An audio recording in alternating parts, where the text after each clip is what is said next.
Saudações, queridos irmãos, sejam mais uma vez bem-vindos ao canal IAG. Hoje vamos dar continuidade ao nosso estudo de Mateus 24 sobre os sinais dos tempos. Mas antes de continuarmos, pedimos que se inscreva no canal, ative o sininho de notificações, curta os nossos vídeos, compartilhe e também comente.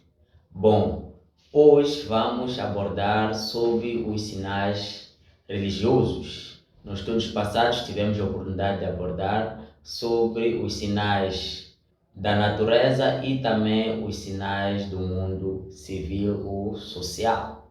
Então, por sua vez, Jesus, continuando a conversar com seus discípulos, ele também os adverte de uma nova categoria de sinais que antecederiam o final do tempo e a sua breve vinda. Esses sinais são os sinais religiosos. Então, em Mateus 24, no versículo 5 e 11, Jesus diz o seguinte: porque muitos virão em meu nome, dizendo, eu sou o Cristo, e enganarão a muitos. E surgirão muitos falsos profetas e enganarão a muitos. Então, nós vemos aqui que Jesus ele destaca que viriam pessoas dizendo que eram ele. Então, não só viriam falsos cristos, mas também viriam falsos profetas. Então, todos esses viriam com o mesmo intento, que era enganar até se pudessem os escolhidos. Eles enganariam a muita gente. Lucas também ele vai destacar mais algum ponto importante sobre o que Jesus disse lá. Em Lucas 21, no versículo 8, nós lemos o seguinte: respondeu então ele, acautelai-vos, não sejais enganados, porque virão muitos em meu nome, dizendo, sou eu, e o tempo é chegado, não vades após eles. Então, hoje tenho a certeza que já ouvimos falar pelo menos de um falso Cristo. Os jornais, as notícias e também as redes sociais nós vemos que há informações que alguém se diz o Cristo na sua segunda vinda. E também já vimos histórias também de falsos profetas. Então este não é um tema que é novidade para nós hoje, mas hoje estaremos a falar no contexto dos sinais dos finais dos tempos. Desta feita também vou convidar aqui o nosso irmão Edson para também falar um bocadinho sobre este tema. Muito obrigado, irmão Emerson. Quero saudar a todos na bendita paz do nosso Senhor Jesus Cristo. Bom, realmente nós vamos falar mais uma vez sobre os sinais dos tempos, agora na vertente religiosa. E se nós formos a entender, vamos ver que os outros sinais também nos apontavam a este sinal religioso, porque tudo é uma questão de adoração, ou a Cristo, ou ao Príncipe das Trevas. Então nós aqui vamos a ler uma passagem do livro O Desejado de Todas as Nações, página 631, que diz: como um dos sinais da destruição de Jerusalém, Cristo havia dito, e surgirão muitos falsos profetas e enganarão a muitos. Erguem-se falsos profetas, enganando o povo e levando grande número ao deserto. Mágicos e exorcistas, pretendendo miraculoso poder, arrastaram o povo após si às solidões das montanhas. Mas esta profecia foi dada também para os últimos dias. Este sinal é o início do segundo advento de Cristo.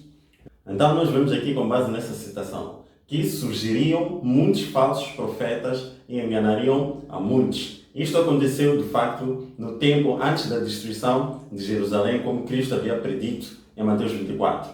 E os sinais de Mateus 24 apontavam para a destruição de Jerusalém, mas boa parte dos eventos apontavam para o tempo do fim. Então nós vemos que naquele período também ergueram-se profetas que conduziram muitos a caminhos tenebrosos, a enganos. Mas, como diz aqui o texto, esta profecia ela é dada muito mais para o tempo do fim.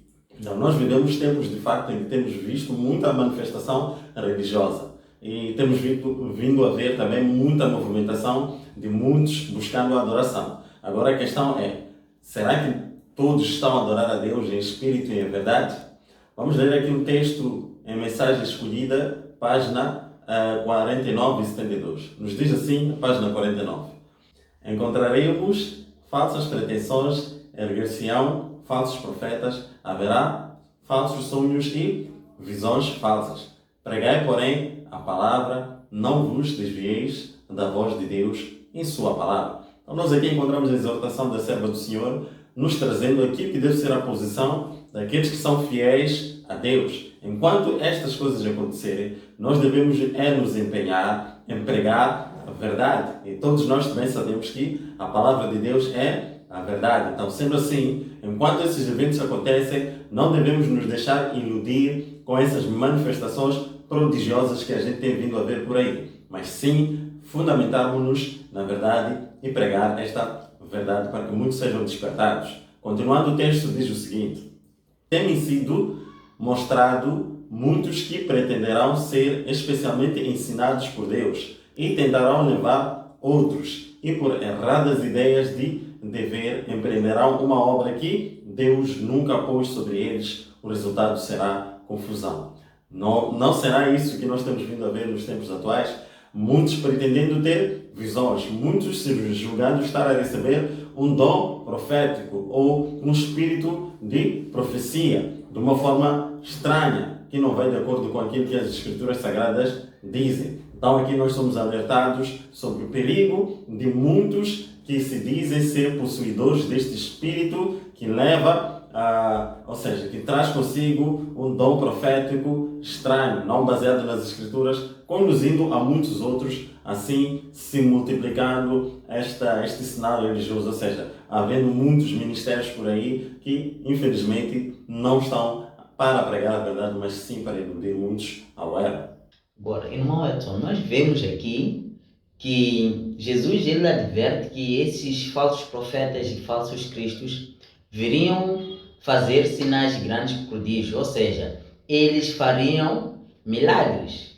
Mas nós vemos aqui que esses milagres não são sinais vindos de Deus, mas são sinais vindos de Satanás. Qual é o objetivo? Satanás dá poder aos seus escolhidos para que eles possam desviar o povo da palavra de Deus. Então, o que tem se verificado é que esses falsos profetas, esses falsos cristos, não têm como base a palavra de Deus. Eles até podem carregar uma Bíblia, mas eles distorcem o que está escrito na Bíblia. E para fechar essas lacunas entre o que eles falam e o que está na Bíblia, eles fazem falsos milagres. Então, muita gente, em vez de ir atrás destes profetas ou dessas igrejas para ouvir a palavra de Deus, eles vão por causa dos milagres. Agora, será que nós vamos atrás de Deus por causa do milagre feito em nossa vida? Ou vamos para ouvir a palavra que Ele tem para nos dizer? Nós deveríamos ir lá para ouvir o que Deus tem a dizer. Eu acredito que esse é o maior milagre que Deus pode fazer por nós, no mundo que só nos apresentam mentira. Então nós temos a palavra de Deus, que é a verdade. Então eu acredito que este é o maior milagre e é o que Deus quer, que nós possamos ouvir a sua voz. Ainda continuando aqui em Mateus 24, a partir dos versículos 23 até 26, Jesus Cristo diz o seguinte: se pois alguém vos disser, eis aqui o Cristo, ou ei-lo aí, não acrediteis, porque hão de surgir falsos cristos e falsos profetas, e farão grandes sinais e prodígio, de modo que, se possível, foram enganariam até os escolhidos. Eis que de antemão vos tenho dito. Portanto, se vos disserem, eis que ele está no deserto, não saiais, ou eis que ele está no interior da casa, não acrediteis. Então Jesus muito bem diz aqui para nós: eis que tenho vos dito de antemão, para dizer que quando ele voltar, nós não poderemos usar de desculpa o engano que eles fizeram quanto aos milagres, porque ele nos disse que eles operariam o quê? Grandes sinais e prodígios. Então, ele diz para nós não sermos enganados. E qual é a maneira que nós temos de não sermos enganados? É irmos à Bíblia e vermos se realmente as coisas são assim ou não. Nós indo para a história, nós vamos ver aqui o surgimento de alguns falsos cristos. Como nós destacamos nos estudos passados, nós temos a cronologia do tempo do fim, quando esses sinais iriam começar a acontecer com maior intensidade e em larga escala, tendo um impacto global. Nós vimos que o terremoto de Lisboa aconteceu em 1755. Então, nós temos como base essa data para o início do pronúncio do tempo do fim. Então, nós vimos também o surgimento das guerras, das pandemias nos estudos passados e vimos também que são a partir esta data. Não diferente também no surgimento dos falsos cristos. Nós vemos aqui, em 1799 a 1838, surgiu um homem chamado John Nicholas Tom. Ele era um rebelde contra o governo, dizia ser o salvador do mundo e a reencarnação de Jesus Cristo. Em 1834, foi morto por soldados britânicos na Batalha de Hood, em 31 de maio de 1838, na cidade de Kent, Inglaterra. Então nós vemos este anticristo a ser registrado aqui na história nos anos 1799, o ano de nascimento dele, até 1838. Então vamos aqui para a história onde é dado os primeiros falsos cristos que surgem na nossa era moderna. Mas não só ele, nós aqui também temos Baolá, de 1817 a 1892, nascido numa família muçulmana xiita. Em 1844 afirmou ser o cumprimento profetizado e prometido de todas as grandes religiões. Ele fundou a fé Bahá'í em 1863, que tem seguidores até hoje em todo o mundo. Aqui esta data de 1844 é uma data que acredito que muitos irmãos conhecem. Foi uma data marcada pelo movimento milerita da volta de Jesus Cristo. Não teria este falso Cristo se aproveitado desta pregação, desta mensagem, e ele aparecendo e dizer que ele é o Cristo? Então, são fatos muito importantes. Temos também o Henri Cristo. Então, este homem nós acredito que todos nós conhecemos. Ele nasceu em 1948, até hoje ele está vivo e ele se intitula o Cristo. Ele é um astrólogo brasileiro que afirma desde 1969 ser o segundo Jesus reencarnado. Vive em Brasília, considerado por ele e seus discípulos como a Nova Jerusalém mencionado no Apocalipse. Então, ele se intitula como a segunda reencarnação de Jesus Cristo. Aqui também é um facto muito importante. Ele não acredita que Jesus Cristo veio em carne e osso, mas ele acredita que tanto a primeira vinda de Jesus Cristo foi uma reencarnação do Espírito, do Jesus espiritual num corpo humano. Por isso ele diz que ele é a segunda reencarnação de Jesus Cristo, ou seja, ele acredita na imortalidade da alma, mas muito bem nós sabemos que Jesus, ele se fez carne, ele era o verbo era Deus, estava com Deus e se fez carne para habitar conosco e ele ainda é Deus. Agora, é muito importante que nós possamos compreender que a apresentação destes fatos históricos é muito mais para comprovar aquilo que as Escrituras Sagradas falam sobre este assunto. Então, nós apresentamos aqui os eventos históricos e apresentamos aquilo que a Palavra de Deus diz sobre o mesmo assunto, de tal maneira que, de uma forma individual, aí o nosso internauta possa fazer a investigação, a pesquisa e ver que, de facto, a Bíblia diz a verdade. Agora nós vamos falar aqui dos falsos profetas. Segundo a Bíblia, em 2ª carta de Pedro 2, versos 1 até 3, encontramos o seguinte: E também houve entre o povo falsos profetas, como entre vós haverá também falsos doutores, que introduzirão encobertamente heresias de perdição e negarão o Senhor que os resgatou, trazendo sobre si mesmos repentina perdição. E muitos seguirão as suas dissoluções, pelos quais será blasfemado o caminho da verdade.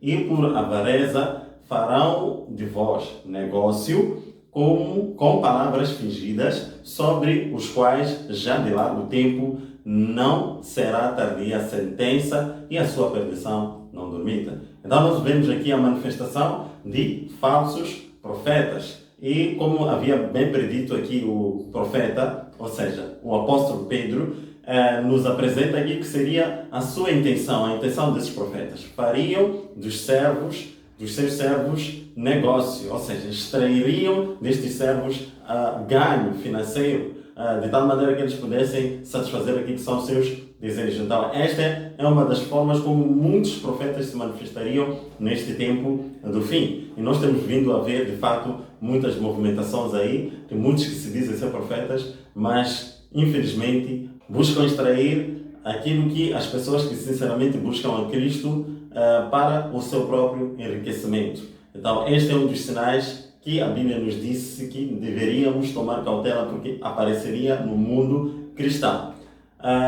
Nós vamos aqui acompanhar um episódio muito interessante que ocorreu na época da Reforma Protestante. Nós bem sabemos que a Reforma Protestante foi trazida por Martinho Lutero, o servo do Senhor, que trouxe uma grande luz sobre aquilo que o papado na Idade Média veio apagando, a questão da justificação pela fé. Então, sendo assim, naquele tempo, enquanto Martinho Lutero lutava para trazer as verdades, apagando assim aquilo que era o engano do catolicismo na época, então nós vemos que houve um período em que ele sai de cena, ou seja, ele é sequestrado. Então, com base nesse sequestro, o que acontece? Surgem novos movimentos reformadores fanáticos para distorcer aquilo que o trabalho do servo do Senhor fez naquela época. Mas vamos ler aqui um texto do livro O Grande Conflito, página 186. Assim nos diz: assim como houve falsos cristos no primeiro século da Igreja Cristã, surgiram também falsos profetas no século XVI. Alguns homens profundamente impressionados com a agitação que ia pelo mundo religioso imaginavam haver recebido revelações especiais do céu e pretendiam ter sido divinamente incumbidos de levar avante até a finalização a reforma que declaravam apenas fora iniciada debilmente por Lutero. Então, conforme já venho aqui explicando, esses homens, movidos de um espírito fanático, eles aparecem dizendo que aquilo que o Martinho Lutero havia feito no seu trabalho de trazer a reforma foi algo leviano. Então, eles vinham com um poder relativamente superior que a do Martinho Lutero. Vamos continuar aqui a leitura. Os ensinadores fanáticos entregaram-se à direção das impressões, considerando todo o pensamento e impulso como sendo a voz de Deus. Consequentemente, iam a grandes extremos. Alguns queimaram mesmo a Bíblia, exclamando: a letra mata, mas o Espírito vivifica. Esta passagem é muito interessante, porque de fato este movimento fanático ele vinha para poder combater aquilo que era o trabalho que este reformador havia trazido, Martinho Lutero. Mas nós vamos aqui prestar atenção em um detalhe extremamente importante. Eles vinham, na verdade, para apagar as Escrituras Sagradas, uma vez que a base da reforma de Martinho Lutero eram as Escrituras, somente elas podem sustentar a nossa fé. Mas nós, quando olhamos para aquilo que era a atitude desses que se diziam ser reformadores, mas na verdade não vinham segundo o poder verdadeiro que Deus havia colocado para a reforma, eles queriam apagar as Escrituras Sagradas, dizendo que a letra mata. Será que nos dias de hoje nós não temos vindo a ver homens que se dizem ser profetas de Deus, que dizem as mesmas palavras, que a letra mata, mas o Espírito vivifica? Será que a palavra de Deus perdeu o seu lugar e o Espírito contraria aquilo que a palavra de Deus diz? Então, estes são pontos de reflexão que, de facto, ao longo do nosso estudo também vamos encontrar aqui algumas respostas. O ensino de Müser apelava para o desejo humano do maravilhoso, enquanto satisfazia seu orgulho colocando virtualmente as ideias e opiniões dos homens acima da palavra de Deus. O Thomas Müller, foi um dos instrumentos também usados pelo inimigo naquele tempo para poder levantar este movimento fanático. Então nós vemos que ele dizia que o Espírito traz maravilhas do que aquilo que a palavra de Deus diz. Por isso que as palavras que os homens podiam trazer são superiores àquilo que a palavra de Deus diz. Nós encontramos movimentos parecidos nos tempos atuais, de homens, de facto, queimando a Bíblia, dizendo que o que eles dizem está acima daquilo que as Escrituras falam. Mas será que isso é verdade? O próprio Jesus Cristo, o que diz em João capítulo 5, verso 39? Examinais as Escrituras, porque vós credes que nelas há vida eterna e são elas que dão testemunho de mim. Então nós vemos o seguinte, que Cristo Jesus exalta as Escrituras como meio pelo qual nós iremos adquirir a vida eterna e conhecer melhor sobre Cristo. Não existe nenhuma outra forma de conhecer a Jesus senão pelas Escrituras. Jesus é a nossa fonte de salvação. É Ele o autor e consumador da nossa fé. E a nossa fé deve estar consubstanciada pelas Escrituras Sagradas e não pelos ideais dos homens. Muito bem, então nós vemos que realmente esses movimentos começaram já há muito tempo. Mas quem traz esses movimentos? Sabemos muito bem que é Satanás. Então o que Satanás deseja? Deseja substituir a palavra de Deus e dar impressões ao homem a pensar que é o Espírito Santo. Mas, como muito bem o irmão Edson disse aqui, nós temos que nos guiar pela fé. Assim como Martinho Lutero disse, somente as Escrituras é onde Deus fala conosco. Então nós temos que ter muito cuidado com pessoas que dizem estar acima da palavra de Deus, porque se alguém está acima da palavra de Deus, esta pessoa está acima de Jesus Cristo. O próprio Jesus diz, a Bíblia diz que ele era o verbo, ele é a palavra de Deus e todas as coisas foram feitas por meio dele. Então ninguém está acima de Deus. A Bíblia ainda serve nos dias de hoje, porque a palavra de Deus é eterna. Então, como é que nós podemos provar se realmente um profeta vem da parte de Deus ou não? Porque nós sabemos muito bem que Deus tem os seus profetas e Deus dá visões aos seus profetas. Mas temos como testar se um profeta é verdadeiro ou não? Nós temos na própria Bíblia a nos dar métodos ou passos de como nós podemos provar se um profeta é verdadeiro ou não. Só para vermos como a Bíblia é importante. Deus levanta os seus profetas, mas mesmo assim ele diz que nós temos que provar estes profetas se vêm da parte de Deus ou não. E onde é que nós provamos isso? Através da Bíblia. Então a Bíblia está acima mesmo até dos profetas que Deus os envia. Porque aquele profeta que fala algo diferente do que está na Bíblia, este não vem da parte de Deus. Vamos para João, 1 João 4, nos versículos 1 até 3. Diz aqui o apóstolo João: queridos amigos, não dê crédito a todos os que dizem que são inspirados por Deus. Ao contrário, ponham-nos à prova e verifiquem se o Espírito que eles têm é mesmo de Deus ou não.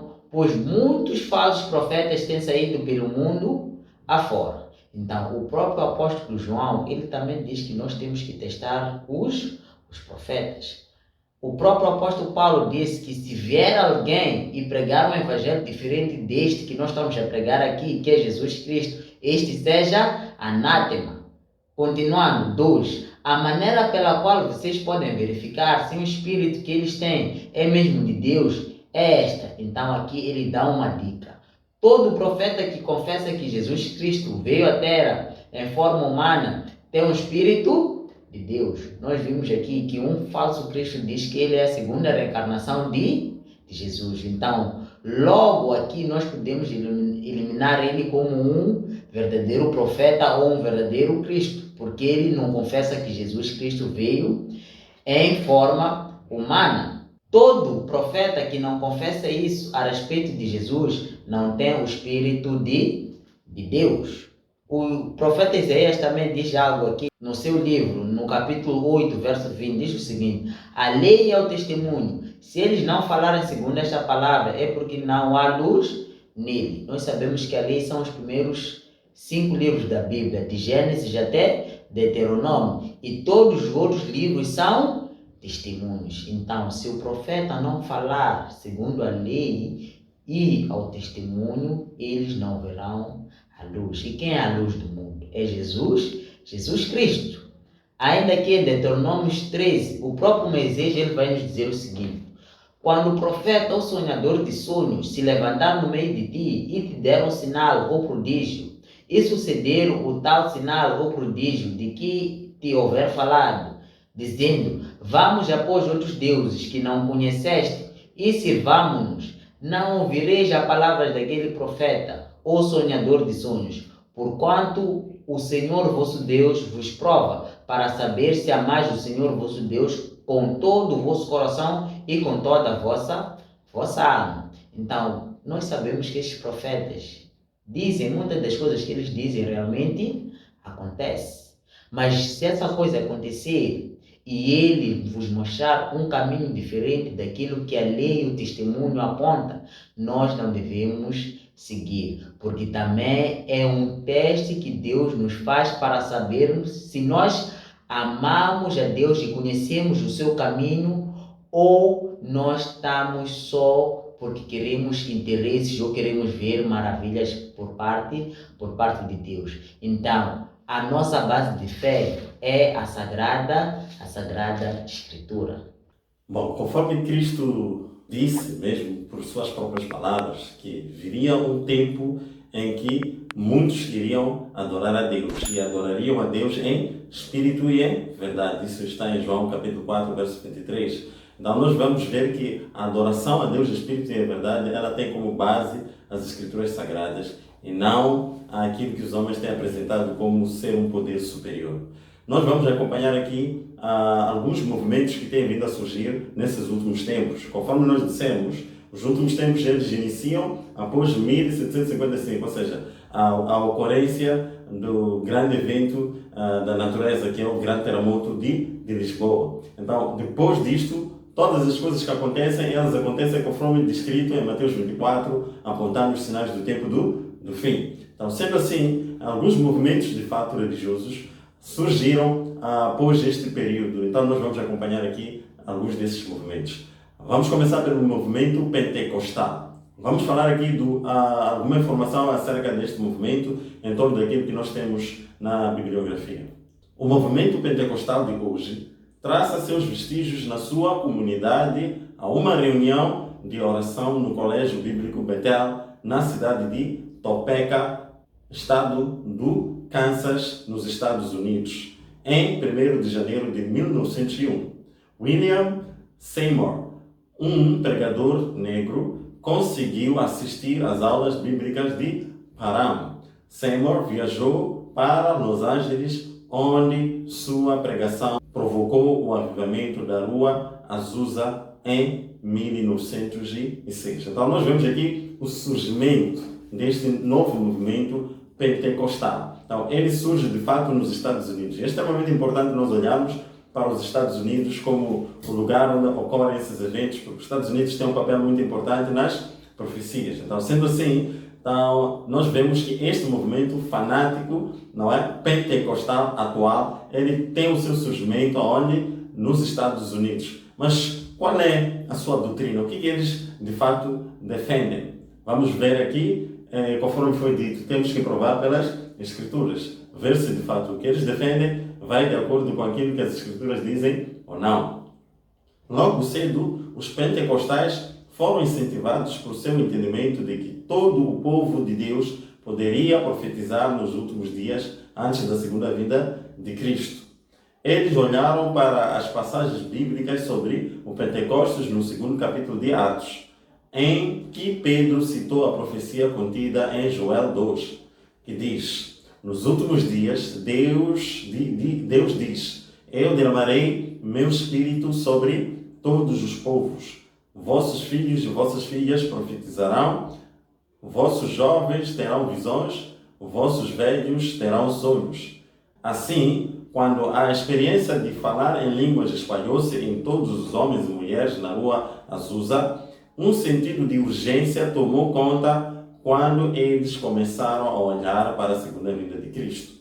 Então nós vemos aqui que de fato foi assim como se manifestou este movimento pentecostal nos Estados Unidos. Uma das coisas que eles fizeram uso é o que de fato está escrito no livro de Joel capítulo 2. É uma profecia que eu também creio que vai se cumprir. Mas será que a forma pela qual eles têm vindo a manifestar este poder, conforme eles dizem que o Espírito Santo já iniciou a ser derramado em 1901, quando houve este movimento na Rua Azusa, será que a forma como eles têm vindo a fazer isso é a forma mais coerente de acordo com as Escrituras Sagradas?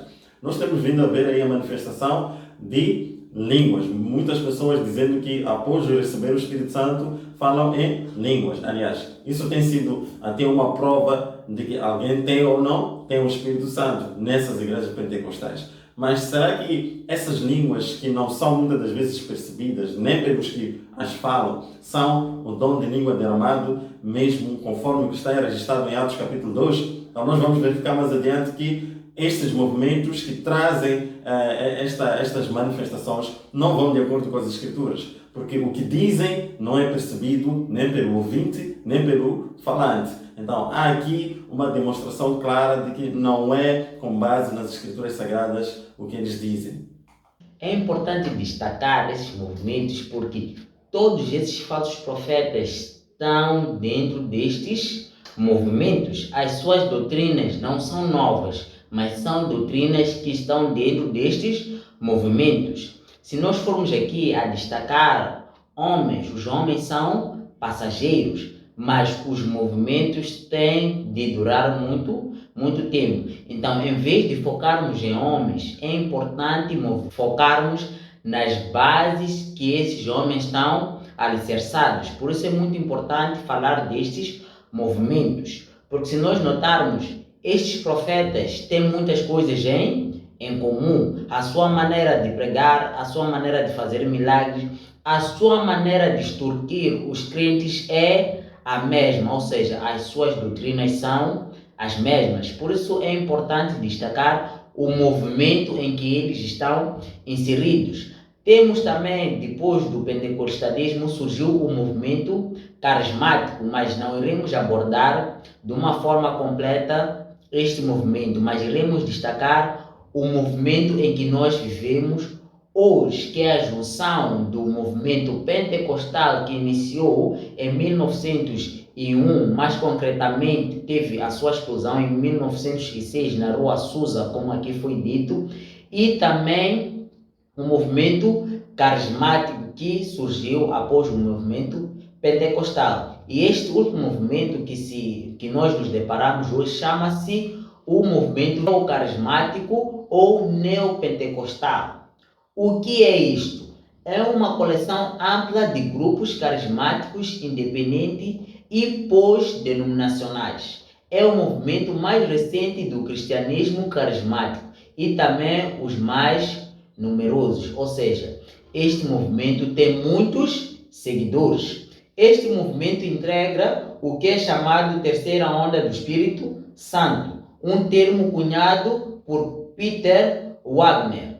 Este homem descreveu o pentecostalismo como a primeira onda e o movimento carismático como a segunda onda. Os editores da obra The New International Dictionary of Pentecostal and Charismatic Movements ampliado e remarcado o termo terceira onda para o neocarismatismo. Então, nós vemos aqui que eles dizem que a primeira onda do Espírito Santo não é o evento pentecostal descrito na Bíblia, mas é este pentecostalismo moderno. Então, eles retiram o verdadeiro movimento pentecostal, ou seja, onde houve a manifestação do Espírito Santo, a primeira chuva do Espírito Santo, e eles substituem por este pentecostalismo moderno. Eles dizem que o neocarismatismo é a terceira onda do Espírito Santo. É muito importante destacar que A Bíblia ele usa muito o termo três. Temos a Trindade, que é Deus Pai, Deus Filho, Deus Espírito Santo. Temos as três mensagens angélicas e também temos muitas outras referências a três. Eles também têm a sua doutrina. De acordo com o dicionário dos movimentos pentecostais e carismático, confissão positiva é um título alternativo para a teologia da fórmula da fé, também conhecido como fé ou doutrina da prosperidade, promulgada por televangelistas contemporâneos sob a liderança e a inspiração de Ezekiel Kenyon. Então, nós vemos que eles têm aqui a sua doutrina base, a prosperidade promulgada, ou seja, aquilo que você falar, isto irá acontecer, como vemos aqui.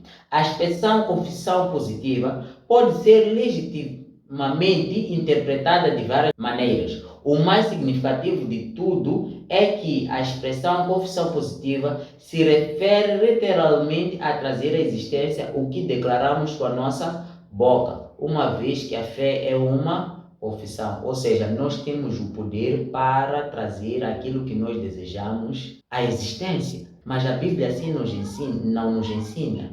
A fé é o firme fundamento das coisas que se esperam, mas que não se vê, e não aquilo que nós queremos que seja. Então, isto é uma distorção da fé. Então, nós vemos estes movimentos. Eu tenho contato com muitas pessoas que têm esta mente positiva, que dizem, você tem que pensar positivo para que as coisas aconteçam de forma positiva. Você tem que falar aquilo que você deseja e pensar de forma positiva. Ou seja, nós substituímos a vontade de Deus pelas nossas próprias vontades. Outros ensinamentos comuns em igrejas neopentecostais herdados das religiões africanas são a batalha espiritual, confronto espiritual direto com os demônios, maldições hereditárias, possessão de crentes, domínio demoníaco sobre as pessoas, resultando em doenças ou fracasso. Então, nós vemos muitos movimentos que têm esta essência, onde vemos ali os pastores a dar risteiras e às vezes mesmo socos e pontapés a crentes que foram possuídos por demônios, acreditando que essa é a luta. Mas a Bíblia nos diz que a nossa luta não é contra a carne e o sangue, mas sim contra os poderes nas regiões espirituais. E como é que Jesus disse que nós podemos expulsar os demônios? Através de jejum e oração. Mas não é o que se registra nestes movimentos. Por quê? Porque tiraram as suas doutrinas também das religiões africanas, no gnosticismo africanos. Nós somos africanos e conhecemos como a nossa cultura é. Nós temos ali as possessões demoníacas e aquelas manifestações todas. Então, este movimento ele também engloba estas todas doutrinas. Diz mais, segundo os críticos, o sucesso do movimento teria seu fundamento na pulverização teológica promovida por Mary Eddy e depois por Ezekiel, ao misturar o gnosticismo das religiões metafísicas com o cristianismo pentecostal. Então nós estamos a ver aqui que há uma mistura do sagrado com o profano, a mistura do cristianismo e a mistura das religiões africanas, ou seja, as culturas africanas. E sabemos muito bem que as religiões fora do cristianismo, elas têm como base o politeísmo, ou seja, a existência de vários deuses. E muito bem nós sabemos que os nossos antepassados, os nossos avós, os que não conhecem o cristianismo, eles têm aquilo que se chama cupacha, ou seja, rezar aos antepassados. Então, por isso nós vemos aqui alguns profetas já dizerem que estiveram com Abraão, que chamam, que dizem que isso que está acontecendo é porque teu avô fez, então eu preciso conversar com teu avô. Mas a Bíblia em nenhum momento diz que nós podemos falar com os mortos. Então nós vemos aqui que Satanás levanta esses movimentos para enganar a muitos. Agora nós vamos falar sobre Pentecostes bíblico. Afinal de contas, o que aconteceu no Pentecostes de acordo com a Bíblia? Será que esses movimentos pentecostais, neopentecostais, carismáticos, refletem aquilo que a palavra de Deus diz sobre o derramamento do Espírito Santo, segundo a promessa do livro de Joel, capítulo 2? Vamos ler aqui o livro de Atos, capítulo 2, a partir dos versos 1. Ao cumprir-se o dia de Pentecostes, estavam todos reunidos no mesmo lugar. De repente veio do céu um ruído como que de um vento impetuoso e encheu toda a casa onde estavam sentados. E lhes apareceram umas línguas como que de fogo que se distribuíam e sobre cada um deles pousou uma. E todos ficaram cheios do Espírito Santo e começaram a falar noutras línguas, conforme o Espírito lhes concedia que falassem. Ouvindo-se, pois, aquele ruído, ajuntou-se a multidão e estava confusa, porque cada um os ouvia falar na sua própria língua. Há aqui um destaque extremamente importante que nós devemos fazer. Aqui, todos os que participaram da festa de Pentecostes, quando nós vamos, de fato, ao Antigo Testamento, nós vamos ver que Pentecostes era uma cerimônia a qual Deus havia designado o povo de Israel para que fizesse anualmente. Então, muitos judeus helenitas, ou seja, aqueles que viviam fora, que tinham os seus filhos que nasceram fora, falavam outras línguas, vieram para participar daquele grande evento. Então, daquele ajuntamento, Deus derramou o Espírito Santo sobre os seus discípulos. E eles saíram para pregar o Evangelho a muitos. E eles falaram na língua em que cada um os podia ouvir. Esta é uma nota extremamente importante para tu que estás aí em casa, saberes o que de fato é o dom de línguas. Continuando. E todos pasmavam e se admiravam, dizendo uns aos outros: pois que não são galileus todos esses que estão falando? Como é, pois, que os ouvimos falar cada um na própria língua em que nascemos? Não sei se percebemos. Isso está muito claro, que a manifestação de dom de línguas é com base nas línguas conhecidas, as línguas que eram faladas até aquela época, e cada um se pasmava pelo fato de homens que nunca saíram de Galileia, nunca saíram de Israel, mas falaram línguas estrangeiras. Veja só que estamos a falar de um tempo em que não havia mídia, não havia como eles terem aprendido essas línguas de outra maneira, se não for mesmo pelo poder do Espírito Santo. Continuando. Nós, partos, medos e elamitas, e os que habitam a Mesopotâmia, a Judeia e a Capadócia, o Ponto e a Ásia, a Frígida e a Panfília, o Egito e as partes da Líbia próximas a Cirene, e forasteiros romanos, tanto judeus como prosélitos, cretenses e árabes. Ouvimos-nos em nossas línguas falar das grandezas de Deus. Então, essa que era a maravilha das pessoas que estavam ali. Após terem, de fato, os discípulos recebido o Espírito Santo, eles conseguiam falar na língua daquelas pessoas que se pasmavam e eles compreendiam o Evangelho.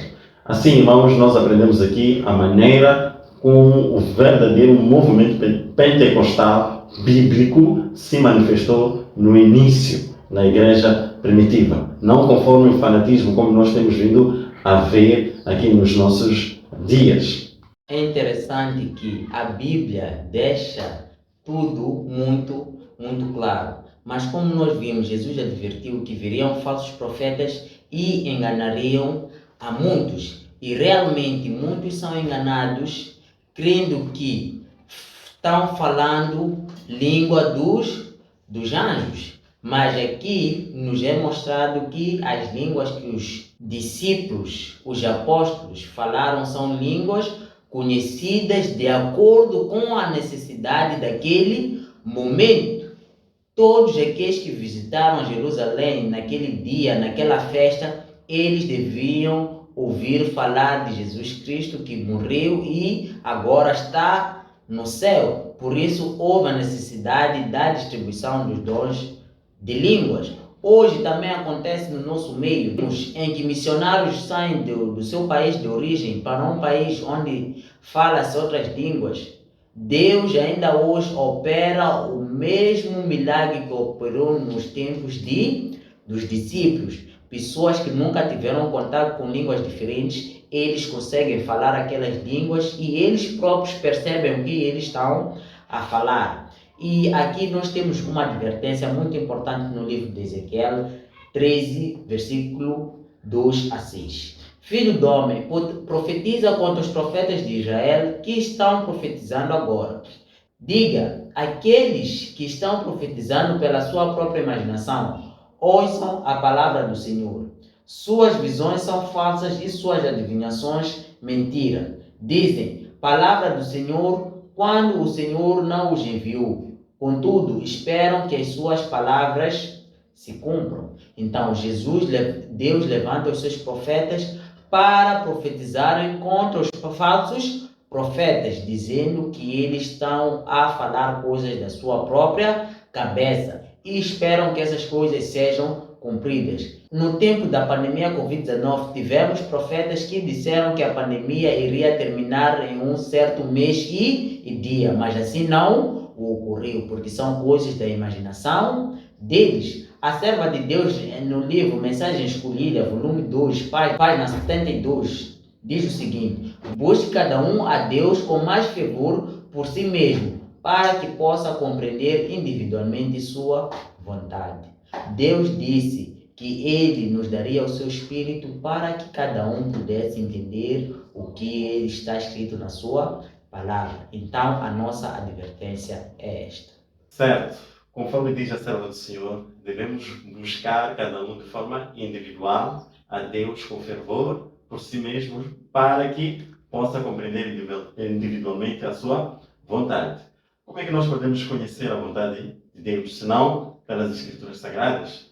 João capítulo 17, versos 17 diz-nos: santifica-os na verdade. A tua palavra é a verdade. Então, a única forma que nós temos de conhecer a verdade, ou melhor, a vontade de Deus, é através da sua palavra. Por essa razão, que para que não sejamos enganados, conforme o apelo de Jesus Cristo em Mateus 24, 4, cuidai-vos para que não sejam enganados. A única forma é nos alicerçarmos as Escrituras Sagradas.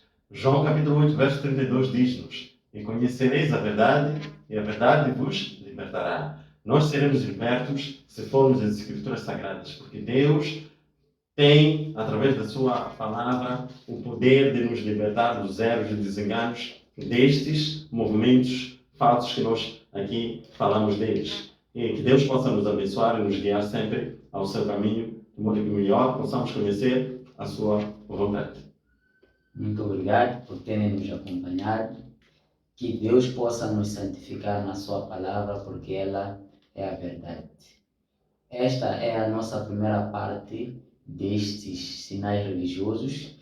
No próximo estudo, vamos continuar a abordar este tema. Então, continue conosco no próximo vídeo. Não se esqueça de se inscrever no canal, ativar o sininho de notificação, curtir os nossos vídeos, comentar e também compartilhar com as demais pessoas. Até o nosso próximo estudo.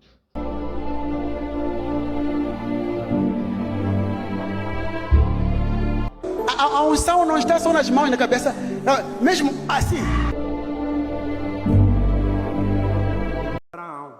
Abraão, disse assim, você não está a ver?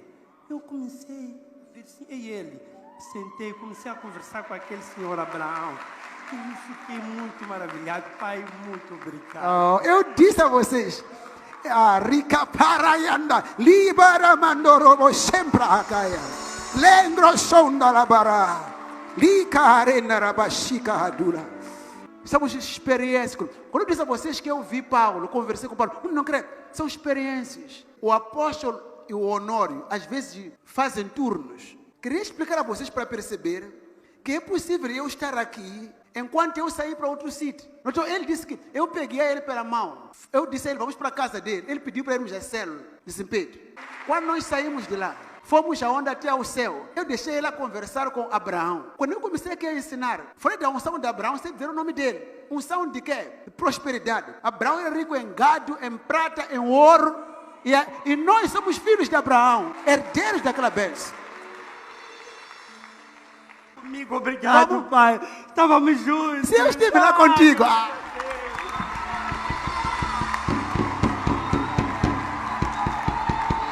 Jesus Cristo é o mesmo. Ontem, hoje, eternamente. Every hit, push, Right now, and wave of his hand. A Nigerian pastor known as Prophet TB Joshua is bringing people to their knees and claims to be performing miracles in front of everyone's eyes. Joshua's 24-hour live YouTube channel called Emmanuel saying he's having problem with the neck collar, and a whole lot of problem in his life, but in the name of Jesus Christ. Missionary Gregory Anglert is one of his 3.5 million Facebook and 2 million YouTube subscribers, and he traveled to biblical Mount Precipice to experience deliverance from chronic neck pain and other ailments. The miracles you're seeing today is not man. TB Joshua, just vessel, just point of contact for Jesus Christ. Whatever the problem has been squeezing their life, whether it was from birth to conclusion.